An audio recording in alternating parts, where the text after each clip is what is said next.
Isang umaga, tanghali at gabi po sa ating lahat dyan sa all over the world at sa lahat ng nanonood sa ating update na naman po tayo about sa King Pao guys. Bago natin umpisa ng ating update, gusto ko lamang po introduce sa inyo ang ating YouTube channel. Pasok!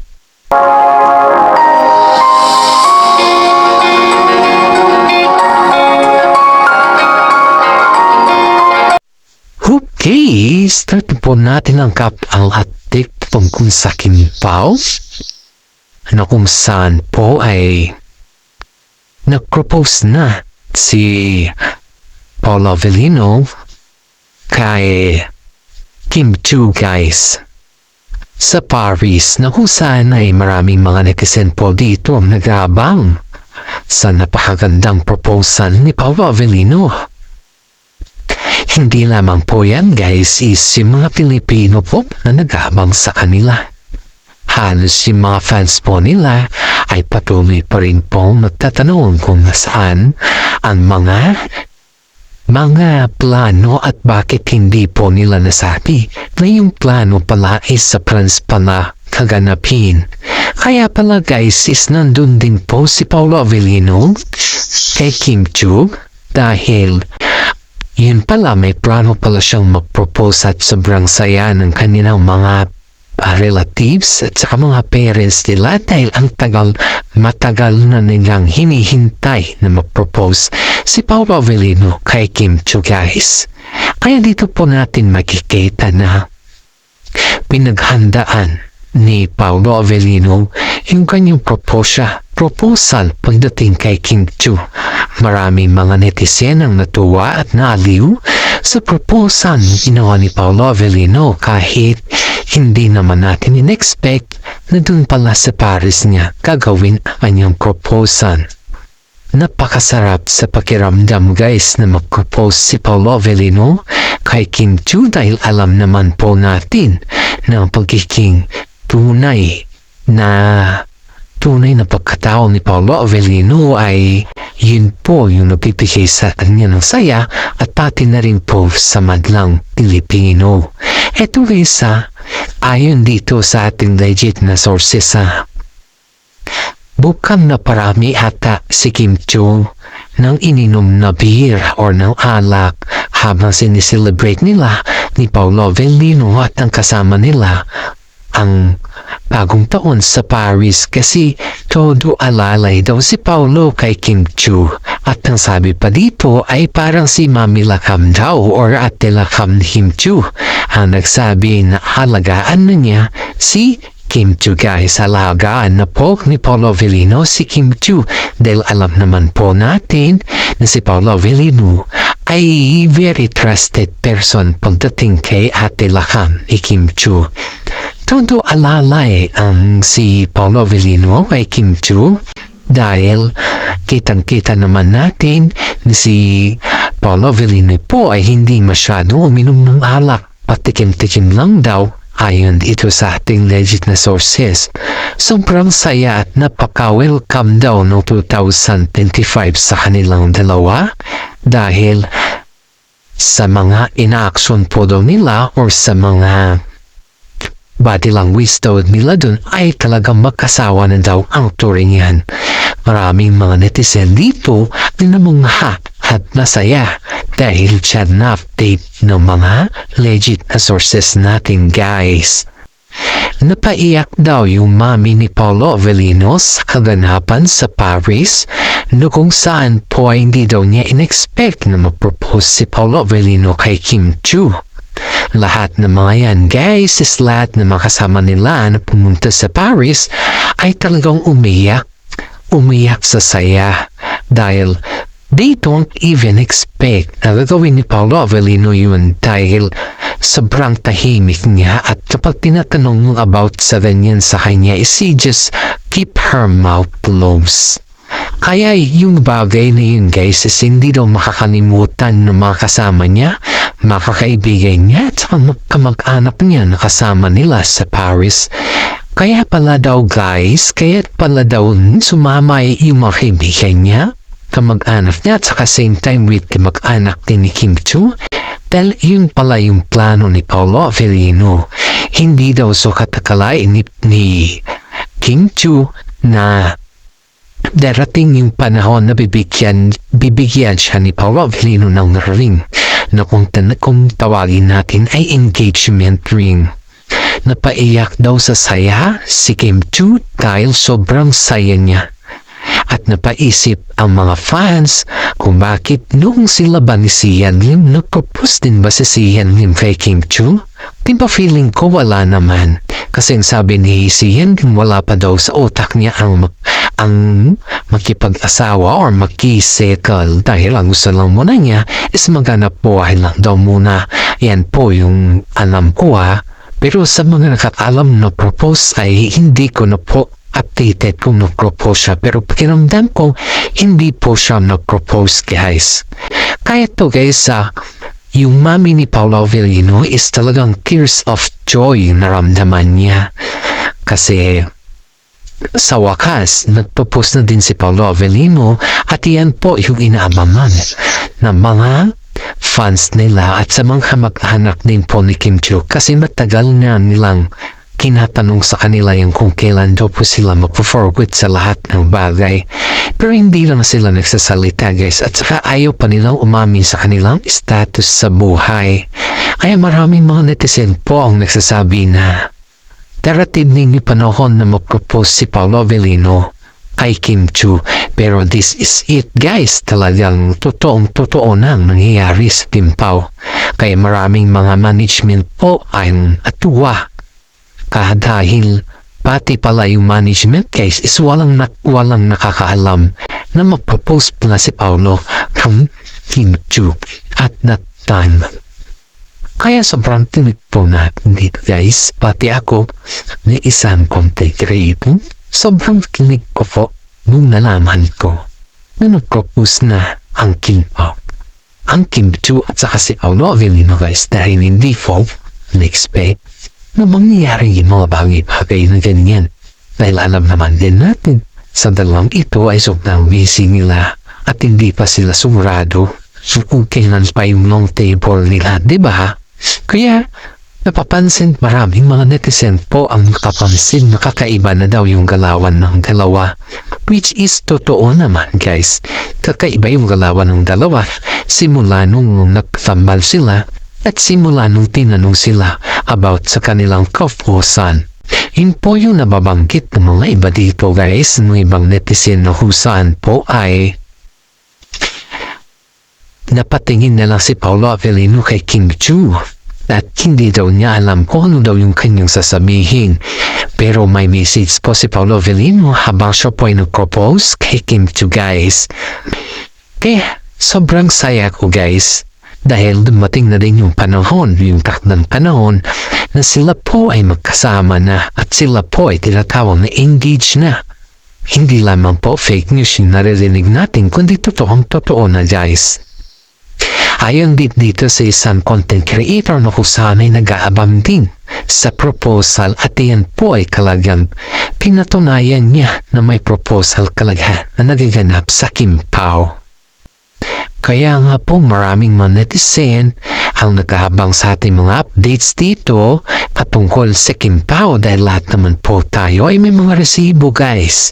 Hey, don't be afraid to watch our YouTube channel because this is true and this is not fake. Because in everything we update to you is all about Kim Pao. At marami po dyan ang nakakaalam sa ating update na may legit na sources po tayo. At ito pa guys, ito pa. Alam niya ba yung mami ni Pao? Alam niya kasi sa sarili niya daw, ayon dito sa ating legit na sources, that she knew na si Kim Chu talaga yung para kay Paolo Avellino. At hindi lang po yan guys, alam din daw niya kung gaano daw kamahal ni Paolo Avellino si Kim Chu. Kasi first time daw niyang nakita si Paolo Avellino ng ganun ka-trigger at ganun ka-atat na makasama ang isang babae. At ganun din siya ka-care kay Kim Chu dahil hindi daw yan nagluluto before. siya po daw yung pinagluluto, pero as of now, nung naging sila daw ni Kim Chu, ay kitang-kita daw ng mami niya kung gaano niya kamahal si Kim Chu. Dahil nakikita niyo daw sa galawan ng kanyang anak. Kaya maraming mga netizen dito ang natuwa sa may ibabalita natin ganyan dahil si Paolo Avellino po ay sobrang mahal niya si Kim Chu at alam natin lahat yan. Kaya hanggang dito na lang po yung ating update. Maraming salamat at God bless po sa ating lahat. Okay guys, ito pong bahagi natin sa ngayon ay sila Paolo Avellino at saka si Kim Chu po ay sinalubong ang bagong taon nila sa Paris na kung saan po ay maraming mga turista ang pumupunta sa Paris. Iyan po yung ating bahagi dahil ang dami po mga netizen ang naghahanap kung nasaan ang Kim Pao sa ngayon. Pero hindi po nila alam guys kasi ayon dito sa Instagram ni Kim Chu ay pumunta po sila sa Paris para mag-countdown kasama po yung kanilang mga kaibigan, kamag-anak at especially po si Paolo Avellino. Kaya sobrang tuwa na naman ng Kim Pao dahil alam naman nila na sa Paris ay magkikita ang dalawa. Sinusubaybayan po nila ang Kim Pao hanggang ngayon, hanggang 2024 bago pagpasok or bago matapos ang 2024 at bago mag-umpisa ang 2025. Tayong mga loyalista dyan sa Kim Pao ay nabigani po tayo dahil hindi po natin sukat akalain na magkasama yung dalawa. So guys wala ba kayong napapansin sa dalawa sa ngayon guys? Kung may napansin po kayo, view po ang ating YouTube channel. Watch po dahil they are wearing their couple ring at saka yung couple bracelet guys. Bagong taon, bagong biyaya, bagong ring at saka bagong bracelet sa kanilang dalawa. Maraming mga netizen ang nantinag sa kanila dahil halos nakikitaan sila na may gamit-gamit na sila at sinusuot na bracelet at saka couple ring. Hindi naman yun napansin ng mga iba guys, pero pansin na pansin ni mga kasama nila, mga kaibigan nila at higit sa lahat, yung mga kasama nila sa shows. Eto guys ayon dito sa ating legit na sources, ay unexpected daw na pupunta sila sa Paris kasi wala daw yan sa kanilang plano. Ang original plan daw po nila is yung magbakasyon sa bahay nila Paolo Avellino. Pero nangyari pala yan that was ng Christmas guys. Kaya nag-change mind yung dalawa at binabote na pumunta na lang sa Paris dahil mas maganda kasi yung manood ng fireworks mismo sa Paris guys at ang dami pang mga turista or mga artista na pumunta talaga sa Paris para makita yung napakagandang fireworks nila.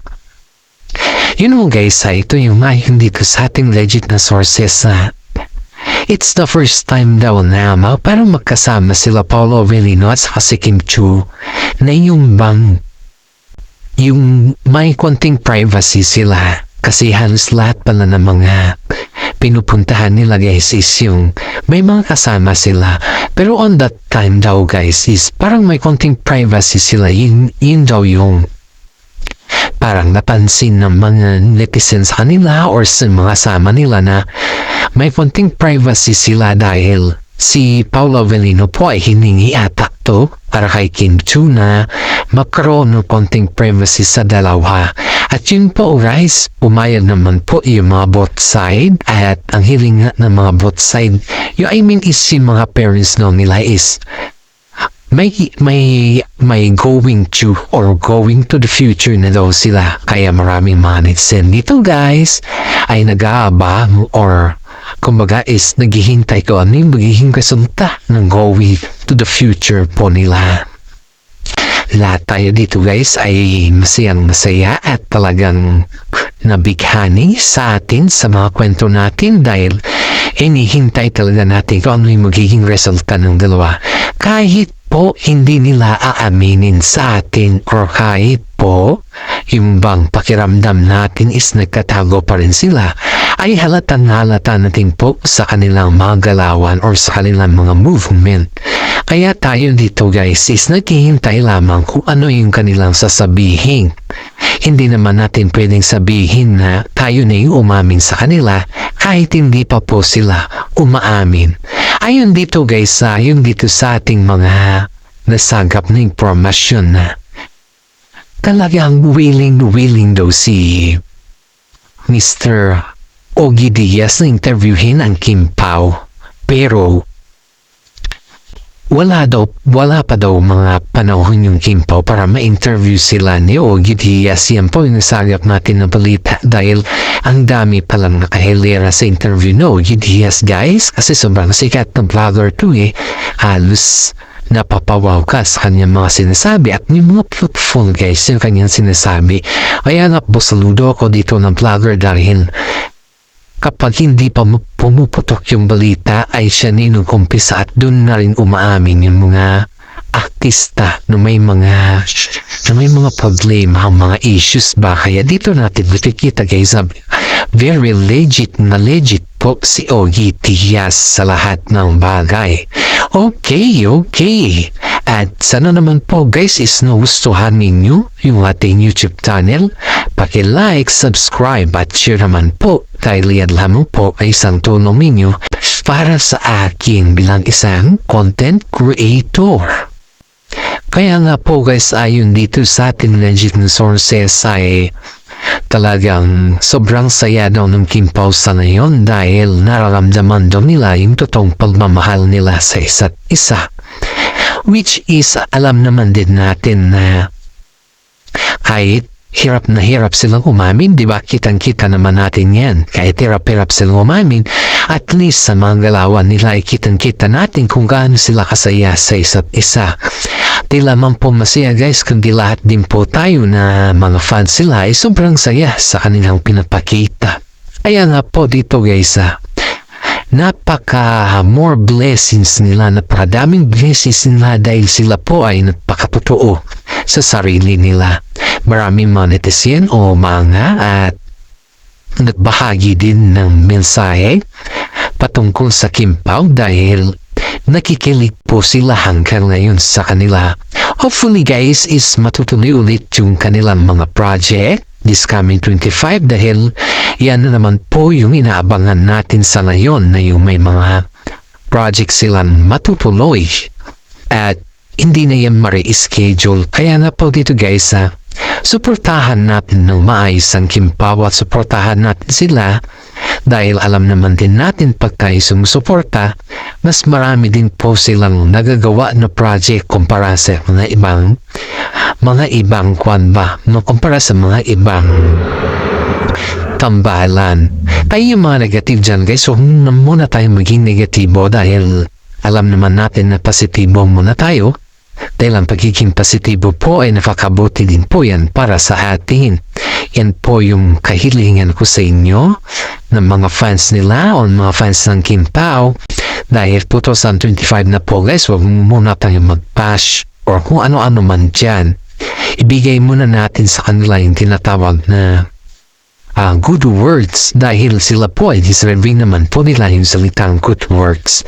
Saka isipin natin dito guys, sila po yung gumagawa sa sarili nilang future dahil sila din po yung gumagawa sa kanilang mga aksyon or yung mga movement nila para tayo po or para sila po ay itangkilik natin sa kanilang mga project. Kaya ito guys, akin ng tuwa. Gusto ko lamang po ibahagi ang lahat ng dating nalalaman patungkol sa Kim Pao dahil lahat naman po tayo dito ay gustong sumakses ang Kim Pao at gusto ko rin na parte rin po tayo ay sumakses sa lahat ng bagay. Kaya please, let us give the opportunity to Kim Pao to contribute in our society. Hindi po yung mag-create po tayo ng mga bash para sa kanila at that is not the proper way to let them know na Sila po ay sikat, hindi po yung proper way kung mambadas mo tayo. Kaya hanggang dito na lang po yung aking content. Maraming salamat at God bless po sa ating lahat.